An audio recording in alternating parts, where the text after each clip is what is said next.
At the end of April of this year, I made a post talking about a great blue heron rookery I was keeping tabs on. I said I would keep you updated on the progress with the hopes of showing you images of scruffy heron chicks begging their parents for food toward the end of the season. And while I was diligent in checking up on them, the outcome is not what I had hoped for. By late May, all of the nests were vacant, and they have remained that way. So what I want to do in this video is to show the footage I got until the time they left, and then discuss a couple theories of why the rookery might have failed. Let's go back to March 29th. It's still pretty cold at this time, but the herons were getting ready for the breeding season. Each of them was decked out in their beautiful breeding plumage with head, chest, and back plumes.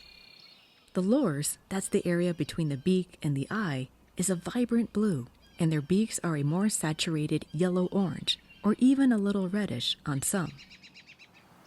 Males were making trips to bring their mates sticks for nest building, making sure they selected the very best materials.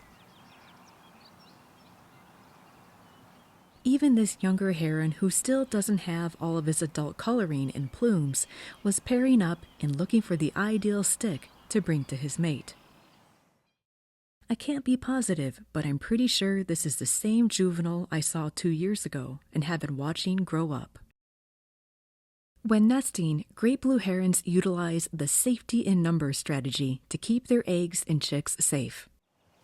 Rookeries can contain 50 or more nests, but are sometimes smaller, as you can see in this one. I think there's around 10 nests. Between April 6th and most of the 7th, we had a very severe windstorm, with gusts reaching 95 miles per hour. Anytime there's severe weather, my thoughts always turn to the birds and animals, and I thought for sure the nest would be obliterated by the wind. But to my surprise, they weren't. All seemed intact, and the herons were steadfast. For the rest of the month, I saw the pairs strengthening their bonds with the stretch display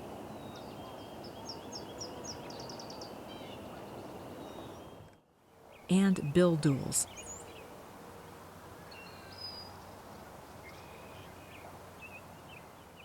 And eventually, the delicate balancing act of mating. Nest building and maintenance seem to be ongoing for most pairs at this time, though I did see 1 or 2 pairs settled in to incubate eggs. As the month of May went on, I saw fewer and fewer pairs at the rookery, until eventually it was completely vacant. So what happened? First, let's take into account the nest schedule. Nest building takes anywhere from 3 days to 2 weeks. Incubation of eggs is 27 to 29 days, or 4 weeks. And the nestling period, or the time chicks are in the nest, is 49 to 81 days. Not a quick process. So here are a couple of ideas. Bald eagles are the great blue heron's nemesis. Sometimes herons will intentionally put their nests near a nesting bald eagle, assuming risk and loss of some chicks to the eagle, while at the same time gaining protection from other predators. I've heard this called the mafia protection racket, or more formally, the predator protection hypothesis.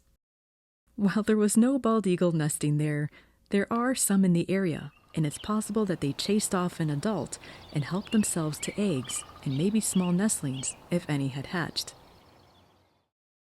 To dig a little deeper, I reached out to the community and asked if anyone knew what had happened to the heron nests. Someone responded saying they witnessed a raccoon attack on a nest earlier in the season. I have seen raccoons climb trees and have wondered this in regards to the herons, but that high? Well, apparently they can. So far, this is part of the answer, if not all of it. An average 2-story house is 25 feet, and those trees are significantly taller. Other possible reasons are insufficient food supply, but having seen the herons snagging fish in nearby ponds, there didn't seem to be a problem there.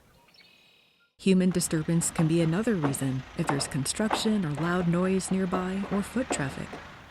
The rookery was on private property and was fenced off with a wide berth, and they have had successful broods in past years. Crows, ravens, and red-tailed hawks are another threat, as well as attacks by great-horned owls, who are definitely in the area. Being a nesting bird is tough. Everyone wants some of your goods. I hope that they will have better success next year, and I'll be able to bring you a happier story. Have you ever seen a similar outcome of a heron rookery near you? Or instead, the success and fledging of young herons into the world? Let me know about either one in the comments below. Thank you for watching. That's all for this time. I'll see you again soon.